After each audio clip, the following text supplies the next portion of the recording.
Brian Draper, çocukluğunun çoğunu Utah'ta geçirdikten sonra ailesiyle birlikte Pocatello, Idaho'ya taşındı. Torrey Adamcik ile ikisi de Pocatello Lisesi'nde öğrenciyken tanıştı. Her iki çocuk da sanata ilgi duyuyor ve kendi başlarına film kayıtları yapıyordu. Kurbancası Joe Stoddard da aynı okula gidiyordu. O ve iki düşmanı da 11. sınıftaydı. 22 Eylül 2006 gecesi Stoddard, Bannockati'nin kuzeydoğusundaki Whisper'in Cliffs Driveda teyzesi ve amcası Allison ve Frank Contreras'ın evinde oturuyordu. Contreras ailesi şehir dışındaydı ve hafta sonu 3 kedisi ve 2 köpeğine bakması için Stoddard'ı kiralamıştı. O akşam saat 18 sıralarında gelen erkek arkadaşı Matt Beckham Stoddard'ı ziyaret etti. Daha sonra her ikisi de o sırada 16 yaşında olan sınıf arkadaşları Brian Draper ve Torrey Adamcik takılmak için eve geldiler. Stoddard arkadaşlara bodrum katı da dahil olmak üzere evi gezdirdi. 4 genç Kill Bill, Volume 2 filmini izlemek için oturma odasına gittiler, ancak Adamcik ve Draper, bunun yerine yerel sinema salonunda bir film izlemek istediklerini söyleyerek film bitmeden ayrıldılar. Stoddard ve Beckham geride kaldı. Stoddard çocuklar ayrılmadan önce Draper'in, kendisi ve Adamcik'in fark edilmeden eve tekrar girebilmesi için bodrum kapısının kilidini açtığından habersizdi. Draper ve Adamcik, fısıldayarak evden çıktıktan bir süre sonra mahalleye döndüler, arabalarını sokağın aşağısına park ettiler ve koyu renk giysiler, eldivenler ve beyaz boyalı maskelerden oluşan kostümler giydiler. Diğer çift oturma odasında televizyon izlerken çocuklar bodrum kapısından sessizce eve girdiler. Beckham ve Stoddard'ı korkutmak için aşağıya inmeleri için kasıtlı olarak yüksek sesler çıkardılar. Daha sonra devre kesiciyi buldular ve çiftin aşağıya gelip kesiciyi kontrol etmesini umarak evin elektriğini kapattılar. Beckham ve Stoddard aşağıya gelmeyince çocuklar ışıklardan bazılarını tekrar açtılar. Stoddard geçici elektrik kesintisinden sonra tedirgin oldu ve Beckham, Contreras'ın köpeklerinden birinin bodrum merdivenlerinden aşağıya baktığını, havladığını ve hırladığını fark etti. Stoddard'ın korktuğunu gören Beckham annesini aradı ve içini rahatlatmak için geceyi evde onunla birlikte geçirip geçiremeyeceğini sordu.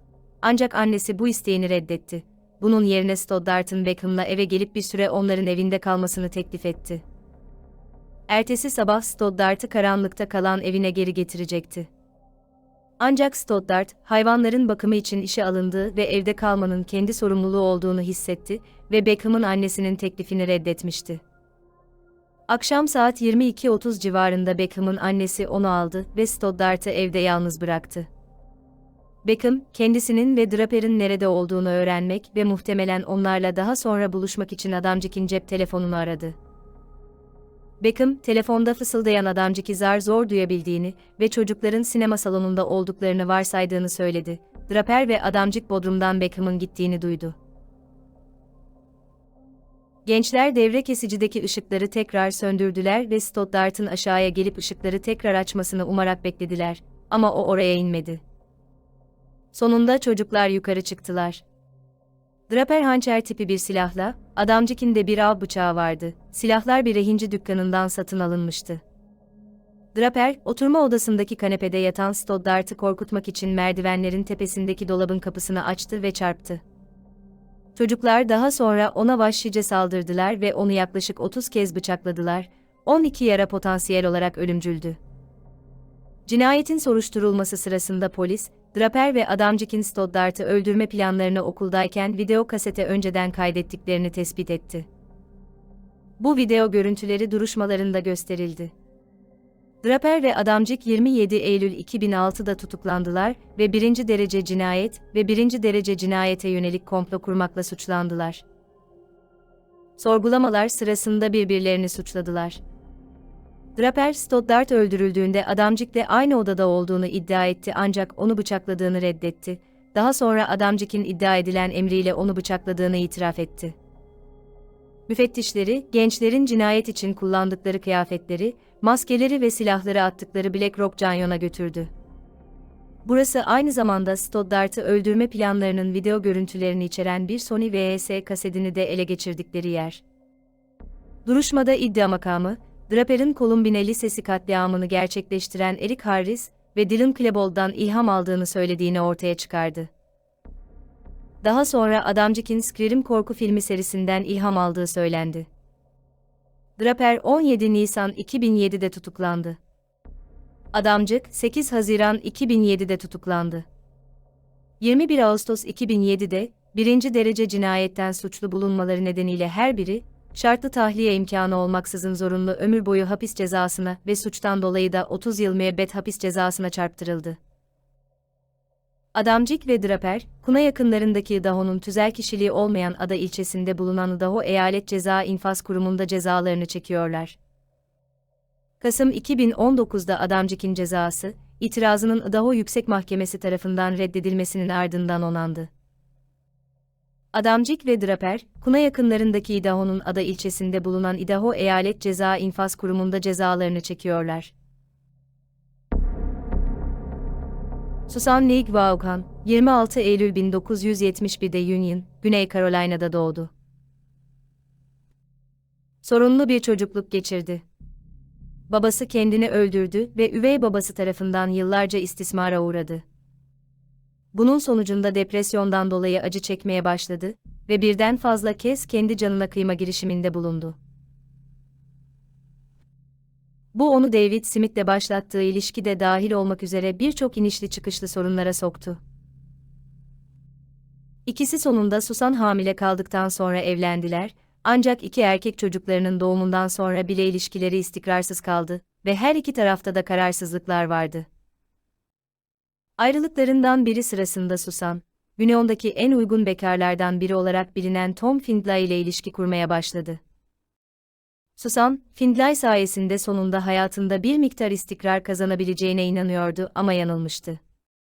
Findlay gerçek bir ailenin sorumluluğunu istemiyordu. Aynı zamanda onların farklı geçmişlerinin ve Susan'ın diğer erkeklere karşı davranışlarının kararlı bir ilişkiye uygun olduğuna da ikna olmamıştı. 1994 yılının Ekim ayında ona tüm bunları açıklayan bir çeşit sevgili John mektubu gönderdi ve Susan daha sonra hayatında hiç bu kadar yalnız hissetmediğini söyleyecekti. 25 Ekim 1994'te John Delake yakınlarındaki bir konutun kapısında ağlayan bir kadın bulundu. Arabasının kaçırıldığını ve 3 yaşındaki Michael ve 14 aylık Alex adlı oğullarının suç sırasında kaçırıldığını iddia etti. 9 gün boyunca o ve David, oğullarının güvenli bir şekilde geri dönmesi için basına yalvardılar, ancak birçok tanıdık ve otoriteye göre bir şeyler ters görünüyordu.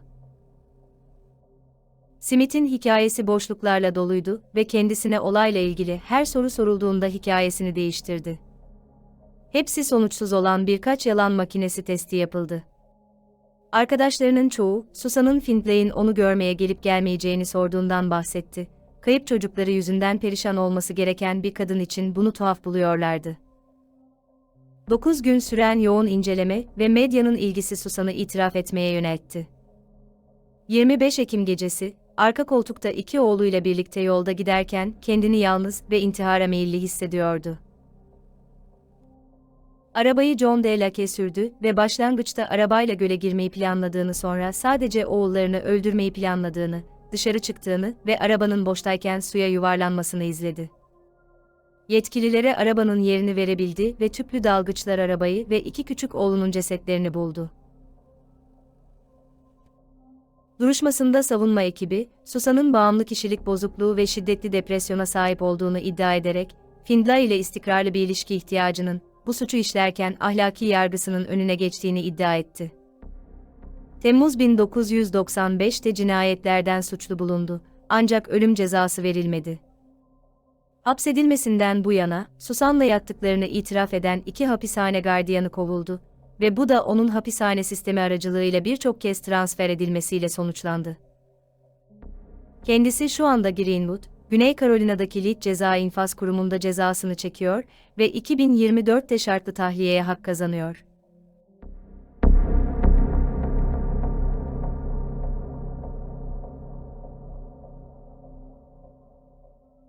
...18 Temmuz 2005'te 24 yaşında ve 5 aylık hamile olan Latoya, doğmamış çocuğu olan 25 yaşındaki Stephen Poach'ın babasıyla doğum öncesi muayeneye gitti. Daha sonra onun dairesine gittiler. Poches daha sonra Latoya'nın akşam 5 civarında evini aralarında bir sorun olmadığı halde terk ettiğini ancak Latoya'nın o akşam 7 yaşındaki kızını almadığını ve çalıştığı restorandaki vardiyasına da gelmediğini söyledi. Kaybolduğu bildirildikten sonra Poches polise, Latoya'nın ortadan kaybolmasıyla ilgili hiçbir şey bilmediğini ve herhangi bir arama çalışmasına katılmadığını söyledi. Poches daha sonra kendisini şüpheye karşı savunmak için bir radyo istasyonunu aradı. Ortadan kaybolmasını takip eden haftalarda dedektifler Poach'ın evini ve arabasını aradılar ve herhangi bir suç delili bulamadılar. Polis ayrıca Latoya'nın kredi kartı kullandığına veya cep telefonu kullandığına dair herhangi bir kanıt bulamadı ve bu nedenle Latoya, polis yetkilileri tarafından kayıp kişi olarak sınıflandırıldı. Babası Melvin Figuero, onun ortadan kaybolmasının ardından haftalarca şehir genelinde kendi başına arama ekipleri kurdu.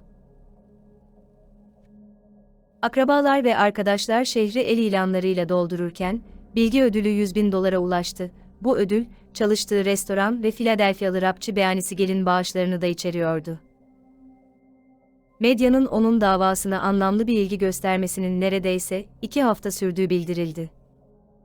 Kaybolmasının üzerinden bir aydan uzun bir süre geçtikten sonra polis dedektifleri, Poaches'in bir tanıdığından, bir kamyon ödünç almadan önceki akşam kendileriyle iletişime geçtiğini ve bir ceset torbası hakkında bilgi aldığını belirten bir ihbar aldı. Polis daha sonra Poache evinden Philadelphia'nın 21 kilometre dışında, Chester'daki çimenlik, kısmen ormanlık bir araziye kadar takip etti. Kurşun geçirmez yelek giyiyordu ve silah taşıyordu. Polis orada Latoya'nın kalıntılarını buldu. Poches tutuklandı ve bir yargıç, savcıların onu Latoya ve doğmamış çocukları için 2 ayrı birinci derece cinayet suçundan yargılamak için yeterli delilleri olduğuna karar verdi. Polis, Poach'ın doğum öncesi randevudan döndükten saatler sonra Latoya'yı boğduğunu belirtti. 2010 yılı itibarıyla Stephen Poches, Pensilvanya Ceza İnfaz Kurumu Hutsadale'de cezasını çekmektedir. Figueroa'nın ailesi, onun ortadan kayboluşunun medyada yer almamasının zaten sorunlu olan arama çalışmalarına daha fazla trajedi getirdiğini belirtti. Figueroa'nın annesi Ann Taylor, Latoya henüz yürümeye başlayan çocukken öldürüldü dedi.